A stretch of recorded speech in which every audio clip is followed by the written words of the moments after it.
안녕하세요. 저는 대학병원에서 의사로 일하고 있는 35살 남자입니다. 제 직업이 의사라 남들은 제가 좋은 집안에 좋은 교육을 받고 자랐을 거라는 편견이 있는 것 같아요.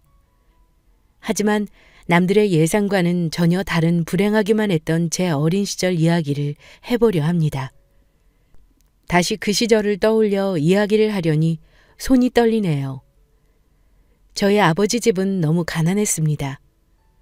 제가 어렸을 때까지만 해도 층간은 화장실이 밖에 하나 있었을 정도로 가난했어요. 저희 아버지는 6남매에 위에 누나만 5 있는 막내 아들이었습니다. 늘 고모들이 할머니를 만나면 하는 레파토리가 있었어요. 세진이 뒷바라지하느라 우리가 지금까지 그렇게 고생했는데 엄마는 아직 그렇게 아들만 알아? 잘하는 건 딸들이 잘하는데 엄마는 그렇게 아들이 좋아? 왜 그러면 아들이랑 가서 살지 그러오? 아들이 귀한 집이라 저희 고모들은 늘 찬밥 신세였다며 아직도 넋두리하듯 할머니한테 이야기하곤 합니다. 형편도 어려운 데다가 6남매씩이나 되는 가난한 집에 너무나 힘들게 공부해 저희 아버지는 의사가 되셨습니다. 아버지 의사 만드느라 고모들은 공부도 못하고 일해 아버지 뒷바라지를 했다고 들었어요. 그렇게 고모들 덕분에 의사가 된 저희 아버지는 할머니 할아버지에게 너무나도 자랑스러운 아들이었습니다. 할머니에게 아들 공부시키느라 고생한 고모들은 안중에도 없었습니다. 그 잘난 아들 덕에 할머니 할아버지한테는 엄마까지도 늘 눈에 차지 않는 내 아들 발목 잡는 며느리였지요. 의사가 되기까지 엄마가 아버지 뒷바라지며 시부모님 케어까지 다 한 걸 뻔히 알면서 말이에요. 할머니의 시집살이 때문이었을까요? 제 엄마는 제가 돌이 지났을 무렵 저를 버리고 집을 나갔습니다. 제 마음속에 엄마는 그 핏덩이 같은 아이를 버려두고 자기 혼자 잘 살겠다고 집을 나간 자격 없는 엄마였습니다. 니네 엄마는 돌쟁이를 놓고 바람나서 집 나간 년이여. 피도 눈물도 없는 년 같으니라고. 너는 니네 엄마 만날 생각 꿈에도 하지 말어. 자식 볼 낯짝도 없지. 결국에 우리 세진이 발목을 이렇게 잡는다니께. 너무 듣기 싫은 말이지만 저희 할머니께서 늘 잊을만 하면 한 번씩 꼭 제게 하시던 말이었어요. 그 말을 들을 때마다 저는 너무 괴로웠습니다. 어떻게 엄마라는 사람이 자식을 버리고 집을 나갈 수 있었을까? 그렇게 할머니 말에 세뇌당하며 저에게 얼굴도 모르는 엄마라는 사람의 기억은 증오가 되어버렸습니다. 그렇게 엄마가 저를 버리고 떠난 후에 얼마 지나지 않아 아버지는 재혼하셨고 저는 새어머니 밑에서 자랐습니다. 아버지가 재혼한 후 저는 누가 봐도 호화스럽다 할 정도의 좋은 집으로 이사를 갔어요. 새어머니는 아버지가 다니던 병원장 딸이었거든요. 아버지와 새어머니는 결혼하고 얼마 지나지 않아 딸을 하나 낳았는데 저는 늘 그 딸과 비교당하며 힘든 어린 시절을 보냈습니다. 정말 기억하고 싶지도 않은 어린 시절이었어요. 아버지가 출근하시면 새어머니는 저를 보는 눈빛부터 달라졌습니다. 동생이 넘어져서 울 때면 네가 얘 때렸니? 얘가 왜 울어? 네가 때린 거 아니야? 아린이 옆에 있지 말라고 했잖아. 하며 바로 아버지께 전화를 걸었어요. 도아 얘가 좀 이상해. 자꾸 아린이가 가지고 있는 걸 뺏고 때리고. 나 정말 이러다가 미칠 것 같다니까. 언제까지 내가 당신 애를 키워야 하는데? 하며 제가 듣길 바라는 듯 더 큰 소리로 이야기하곤 했어요. 당장이라도 전화를 바꿔 아빠, 내가 그런 게 아니야. 아린이가 혼자 넘어진 거라고 하고 싶었지만 그럴 수 없었어요. 이미 저에게는 새엄마라는 사람은 두려움의 존재였으니까요. 밥 먹을 때 흘리고 먹는다며 밥을 치워버리고는 아빠가 돌아올 때까지 더는 밥을 주지 않을 때도 있었습니다. 너무 배가 고파 뭘 잘못했는지도 모르고 잘못했다고 빌었어요.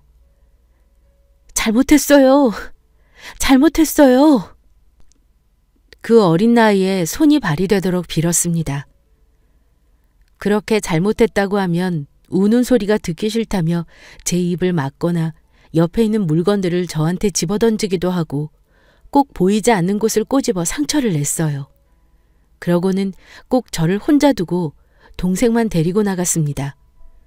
병원 일로 바쁘신 아버지는 늘 퇴근이 늦었고 저는 집에 혼자 있는 시간이 많았습니다. 처음에는 혼자 있는 그 시간이 너무 무서웠어요. 하지만 점점 차라리 이 큰 집에 혼자 있는 게 더 편하다는 생각이 들었습니다. 새어머니랑 마주치면 항상 긴장해야 했고 죄인이 되어 있었으니까요. 아버지의 퇴근이 늦다 보니 마주칠 일도 많이 없었어요. 제가 잠이 들고 난 후에야 아버지는 퇴근하셨고 제가 일어나기 전에 아버지는 이미 출근하셨습니다. 그러던 어느 날 정말 오랜만에 아버지를 만나 힘든 이야기를 했어요. 아빠, 나는 아린이가 예뻐서 놀아주려고 하는 건데 엄마는 내가 아린이랑 노는 게 싫은 것 같아. 나는 아린이가 정말 좋아. 내 동생이잖아. 그리고 나 아린이 때리지 않았어. 하고 제 마음을 이야기하면 아버지는 귀찮다는 식이었어요. 네가 뭘 잘못했으니까 그랬겠지. 네가 말 잘 들으면 왜 그랬겠어? 너 숙제는 다 했어? 공부 열심히 해야 돼. 라는 무책임한 대답뿐이었습니다. 늘 아버지는 저를 보면 공부 잘하고 있니? 숙제는 했니? 그런 말들 뿐이었어요. 저는 더 이상 아버지한테 아무 말도 하지 않았습니다. 이를 악물고 공부했습니다. 제가 이 집에서 살아남는 유일한 방법은 공부밖에는 없었으니까요. 제가 공부를 잘해야 아버지의 체면을 챙겨드리는 일 같았어요. 저는 아버지의 아들이 아니라 공부를 못해서 부끄러우면 안 되는 장식품인 것 같았습니다. 그런데 새어머니는 동생보다 제가 공부를 잘하는 것도 못마땅해 했어요. 저는 학교에 다니는 동안 그 흔한 학원을 한번 못 다녀봤습니다. 그런데 항상 동생은 최고 능력 있는 선생님들로 과목마다 과외를 했는데 늘 저보다 뒤처지니 제가 안 이꼬아 보였겠지요. 새어머니는 늘 저보다 뒤에 있어서 상처받고 자존감이 떨어질 동생을 걱정했습니다.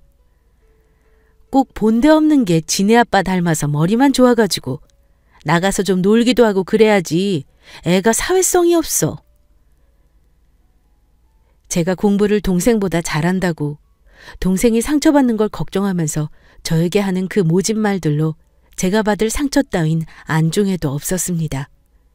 그래도 저는 동생을 미워하고 싶지 않았어요. 어린 시절 귀여운 동생과 놀았던 기억들이 그나마 행복했던 기억이었거든요. 하지만 동생도 커가면서 새어머니와 똑같이 저를 무시했습니다. 저는 성적이 잘 나오는 것도 눈치가 보였어요. 그래서 동생한테 미안해. 오빠가 숙제하는 거 도와줄까? 뭐 어려운 거 있어? 오빠가 알려줄게. 하고 생각해서 물으면 누가 오빠야? 공부 좀 잘한다고 네가 뭐라도 되는 줄 아냐? 공부 잘해서 아빠한테 인정받고 싶어? 네가 아무리 그래봐야 너한테 돌아가는 거 아무것도 없어. 그 엄마의 그 딸이었어요. 그런 엄마한테 뭘 보고 배웠겠습니까? 그럴수록 저는 더욱더 이를 악물고 공부했습니다. 1등을 놓친 적이 없었어요. 죽어라 공부해서 1등을 하고도 자랑할 사람이 없었습니다. 아버지는 제가 1등을 해도 칭찬해 주지 않으셨어요. 그냥 당연히 해야 하는 1등이었습니다. 저는 그렇게 그 누구도 자랑스러워하지 않는 명문대 의과대에 들어갔고 힘든 인턴 생활을 마치고 의사가 되었습니다. 의사가 되니 정말 눈코 뜰 새 없이 바빴어요. 환자 진료에 수술에 심지어 의료 관련 방송에도 출연해야 했습니다.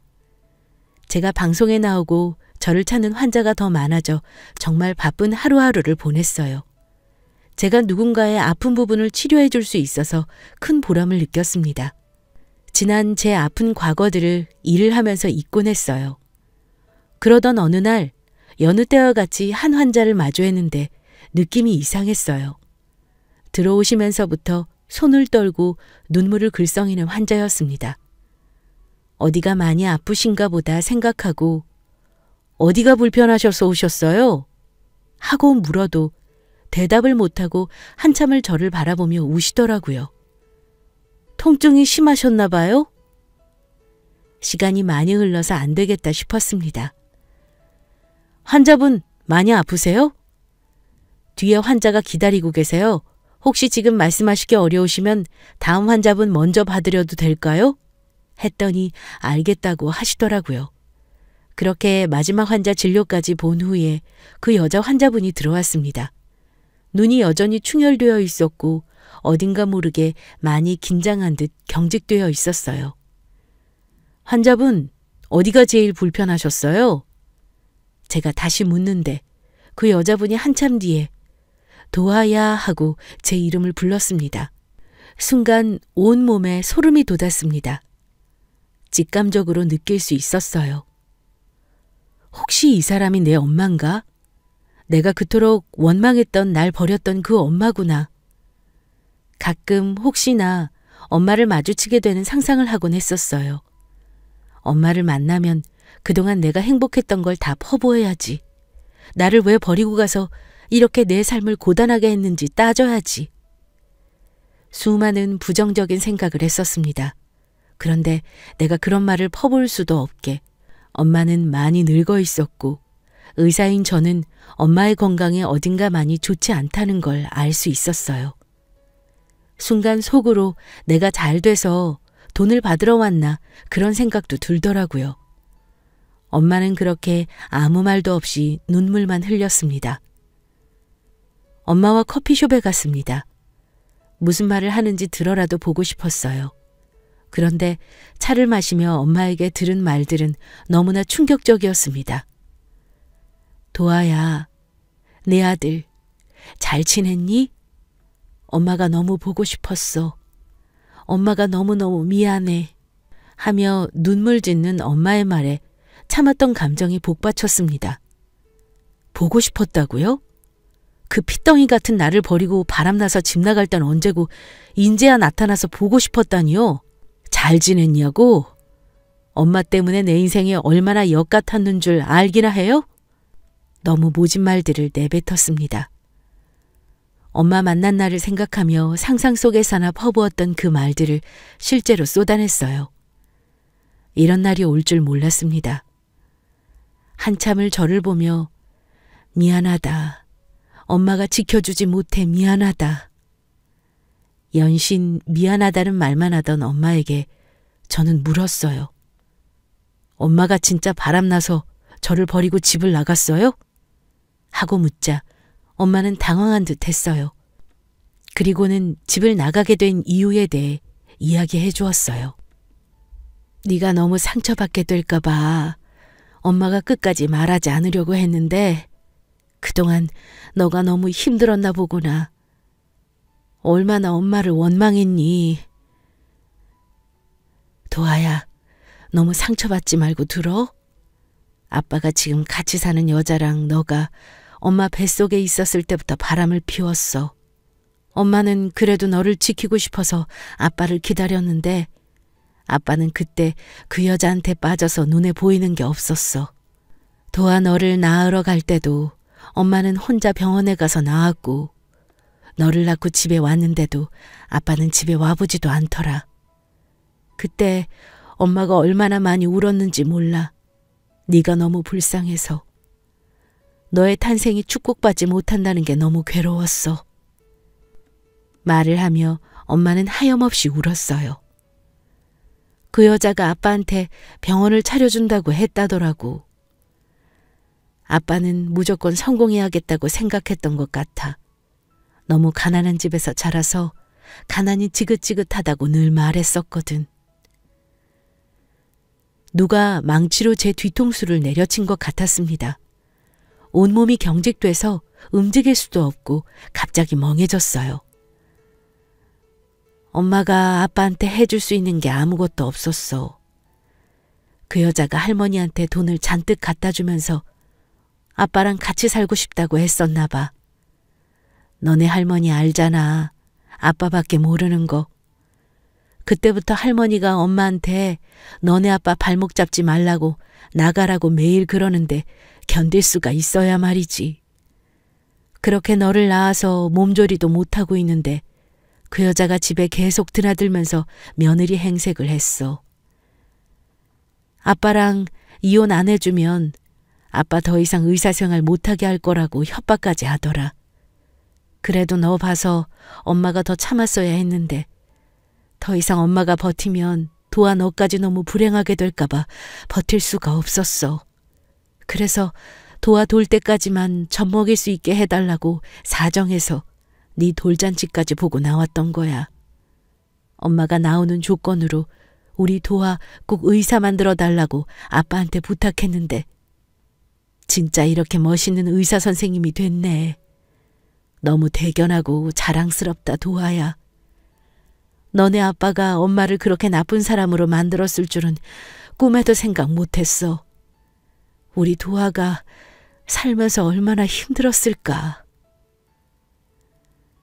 엄마는 말하는 내내 제게 미안해하며 눈물을 흘렸고 그 모습은 진심이었습니다. 그동안 엄마를 원망했던 제 자신이 너무 미웠어요. 저는 왜 단 한 번도 엄마를 찾아서 물어보려 하지 않았을까요? 그냥 제 마음속에서 왜 엄마를 미워할 생각밖에 못했을까요?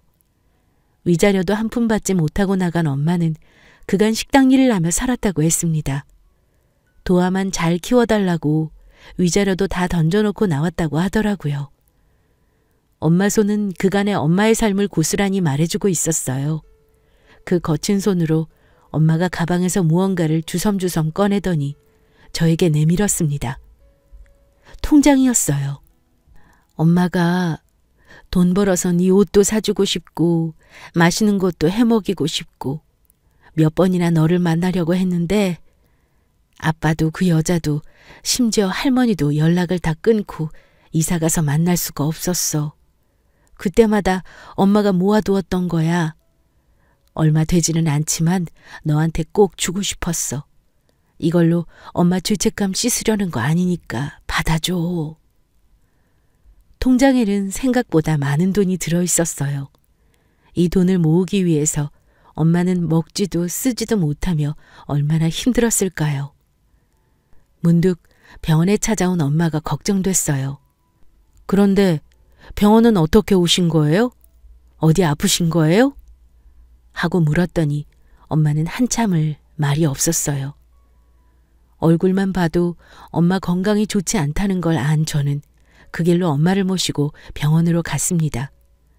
엄마는 괜찮다며 병원 다니고 있다며 가지 않으려고 했어요. 병원으로 가는 길 한참을 고민했는지 엄마는 사실 내가 많이 아파. 이렇게 아픈데 너한테 혹시라도 짐이 될까 너를 만나야 하나 말아야 하나 한참을 망설였어. 그래도 우리 아들 얼굴은 꼭 한번 보고 싶었어. 라고 말하더라고요. 너무 불안했습니다. 이제야 만난 세상에서 유일하게 따뜻한 내 엄마가 혹시라도 또 떠나게 되면 어쩌나 하는 마음에 너무 불안했어요. 어디가 아픈지 묻지 못했습니다. 혹시라도 정말 큰 병이라고 듣게 될까 봐. 그 대답이 듣기 싫었던 것 같아요. 할 수 있는 검사는 다 했습니다. 검사를 받는 내내 엄마는 검사 안 받아도 돼. 정말이야, 도아야. 했지만 저도 그동안 만나지 못했던 엄마를 위해 할 수 있는 건 이거밖에 없었어요. 이렇게 하지 않으면 나중에 너무 후회될 것 같아서 엄마가 힘들어하는데도 막무가내로 검사를 진행했어요. 결과가 나올 때까지 기도했습니다. 지금부터라도 엄마랑 오래 함께 할 수 있게 해달라고 부처님, 하나님 다 찾으며 기도했어요. 그러나 결과는 너무 참담했어요. 지금껏 고생한 엄마는 위암 말기였고 더 이상 항암 치료도 수술도 할 수 없게 손을 쓸 수 없는 상태였습니다. 정말 영화나 드라마에서 보던 것처럼 눈앞이 하얘졌습니다. 그렇게 저는 하나님, 부처님, 이 세상에 있는 모든 신을 욕하며 왜 나에게만 이런 일이 일어나는지 원망했습니다. 앞으로 남은 시간 길면 6개월, 짧으면 3개월이었어요. 엄마는 이미 알고 있었는지 저를 보며 미소를 지었습니다. 지금도 그 미소를 잊을 수가 없어요. 우리 엄마 얼마나 혼자 무섭고 힘들었을까요? 검사 결과를 보고 충격받을 저를 얼마나 걱정했을까요? 도아야, 괜찮아. 엄마는 괜찮아. 너무 마음 아파하지 마. 엄마 정말 괜찮아. 연신 괜찮다는 말만 하며 저를 걱정하던 엄마였어요. 그날부터 저는 매일 엄마와 함께 했어요. 몸이 힘들 텐데도 엄마는 늘 제 저녁을 차려주려고 노력했어요. 갓 지은 밥, 보글보글 된장찌개, 계란말이. 특별할 거 없지만 세상에서 제일 맛있는 밥상이었습니다. 엄마는 제가 먹는 모습을 너무나 흐뭇하게 바라보았어요. 밥을 먹으며 항상 생각했어요. 조금만 더 이 밥을 먹을 수 있게 해주세요. 그렇게 행복한 3개월이 지났고 엄마는 더 이상 제 밥을 차려줄 수 없을 정도로 힘들어졌어요. 옆에서 엄마의 고통을 지켜보는 저는 가슴이 찢어졌습니다. 엄마는 더 이상 오지 말라며 아픈 모습을 저에게 안 보여주려고 했어요. 그렇게 아프고 힘들면서 제가 받을 상처만 걱정하던 엄마였어요. 엄마는 그렇게 아픈데 저는 이기적이게도 그래, 나도 내가 받을 상처를 걱정해주는 엄마가 있었구나 하며 그동안 힘들었던 제 지난 시절을 다 위로받은 것 같았습니다. 그렇게 행복했던 4개월을 뒤로하고 무덥던 7월, 엄마는 또 저를 혼자 남겨두고 돌아올 수 없는 여행을 떠났습니다. 제 35년 인생 중 가장 행복했던 순간이었고 또 가장 슬펐던 여름이었습니다.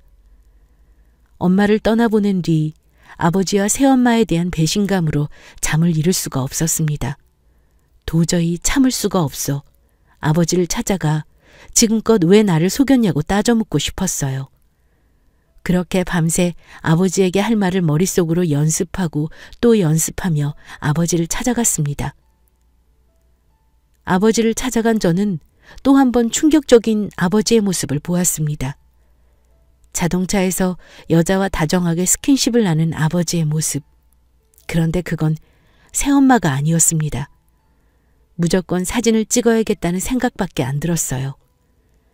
떨리는 손을 잡고 사진을 찍은 뒤 아버지 뒤를 따라갔습니다. 따라가는 내내 설마 아니겠지, 아니었으면 좋겠다고 생각했어요. 한적한 외곽 카페에서 누가 봐도 연인으로 보이는 행동들을 우리 아버지가 다른 여자와 하고 있었어요. 저는 또 한 번 놓치지 않고 사진을 찍었습니다. 아버지와 새엄마에게 복수해야겠다는 생각밖에 안 들더라고요. 새엄마라고 하고 싶지도 않네요. 우리 엄마 눈에서 피눈물 나게 한 그 여자. 내 어린 시절을 그렇게 짓밟고 무시했던 아버지와 그 여자. 당장이라도 그 사진을 그 여자에게 보내 우리 엄마를 대신한 그 가정을 파탄내고 싶었지만 조금 더 이성적으로 생각하기로 했습니다. 이 사진 몇 장으로 아버지가 파탄나지 않을 거라고 생각했으니까요. 그래도 아버지니까 마지막으로라도 꼭 한번 대화해보고 싶었습니다. 도대체 어떤 생각을 갖고 계신 분인지 너무 궁금했어요. 일말의 양심은 있는 사람인지 엄마에게 미안한 감정은 있는 건지 말이에요. 그리고 제발 엄마에게 조금이라도 미안한 감정이 있길 바랬습니다. 마주 앉아 있는 자체도 싫었지만 그래도 아버지를 만났습니다. 그리고 저는 천천히 물었습니다. 얼마 전에 엄마를 만났어요. 제 얘기를 듣자마자 아버지는 노발대발 하셨습니다. 바람나서 집 나간 여자를 네가 왜 만났냐? 너한테 와서 돈이나 달라고 하대? 도대체 아버지의 바닥을 얼마나 더 봐야 할까요? 당장이라도 아버지 멱살을 잡고 싶었지만 참고 얘기했어요. 엄마 위암으로 얼마 전에 돌아가셨어요. 라고 말했더니 아버지는 한참을 말없이 허공만 쳐다봤습니다. 그래도 엄마한테 조금이라도 미안한 감정이 남아있던 걸까요? 제발 그러길 바랬습니다. 그런데 제가 너무 많은 걸 바랬나 봅니다. 그렇게 자식 버리고 나가서 죄 받았나 보지. 잊어라. 저도 더 이상의 이성을 잡고 있을 이유가 없었습니다. 아버지를 부모 대접해야 할 이유도 전혀 없었습니다. 저 다 알고 왔어요. 엄마한테 조금도 미안한 생각이 안 드세요? 끝까지 양심이라는 게 없는 분이세요? 화가 나 얼마 전 찍은 아버지의 외도 사진을 보여드렸습니다. 그제야 동공이 흔들리더라고요. 이 새끼가 어디 감히 아버지한테 이 버르장머리 없는 새끼야. 그래서 지금 어쩌라는 거야? 지금까지 잘 키워서 의사 만들어놨더니 네가 아버지 뒤통수라도 치겠다는 거야? 너 버리고 집 나가서 평생을 한 번 안 찾아온 여자를 만나고 오더니 어디 아버지한테 이딴 식으로 행동하는 거야? 하며 제 핸드폰을 집어던지려고 하더라고요. 이런 사람이 내 아버지라니 너무 부끄러웠습니다. 아버지의 손목을 잡고 말했습니다. 아버지가 언제 저를 잘 키우셨어요? 임신한 아내 두고 부잣집 여자가 병원 차려준다니까 눈 뒤집혀서 가정 버린 사람이 누군데? 우리 엄마가 누구 때문에 그렇게 불쌍하게 떠났는데 당신만 아니었으면 우리 엄마 그렇게 안 죽었어. 책상을 걷어차고 나와버렸습니다. 그래도 아버지라고 마지막 지푸라기라도 잡고 있던 제가 바보였습니다. 평생 고생만 하다가 불쌍하게 간 우리 엄마를 대신해서 제가 복수를 해야겠다고 다짐했습니다. 우리 엄마는 너무나 고통스럽게 죽어갔는데 아버지와 그 여자 그리고 그 딸은 너무나 불공평하게 호화로운 생활을 하고 있었어요. 그런 그 사람들을 보고 있자니 피가 거꾸로 솟는 것 같았습니다.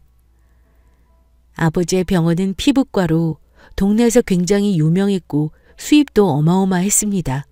하지만 저는 알고 있었습니다. 아버지가 정당하게 돈을 벌고 있지 않다는 것을요. 불법 의료 시술에 의사를 대신해 진료보조가 수술을 하기도 했습니다.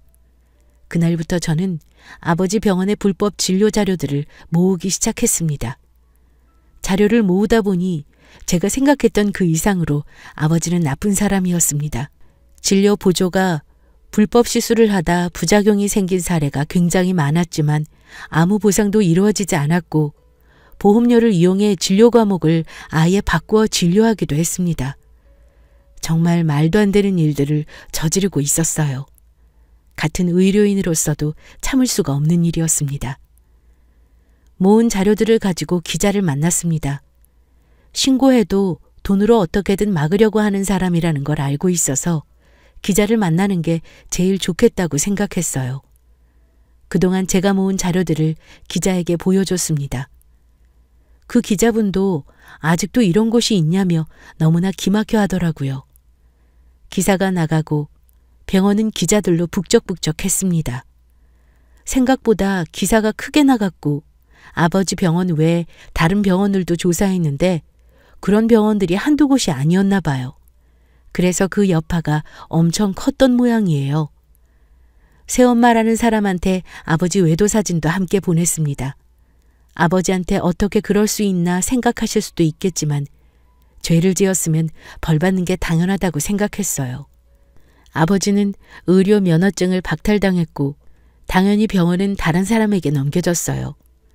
그 여자랑 그 딸은 도망치듯 동네를 이사갔고 아버지는 재판을 받고 있고 이혼도 진행 중이라고 들었어요.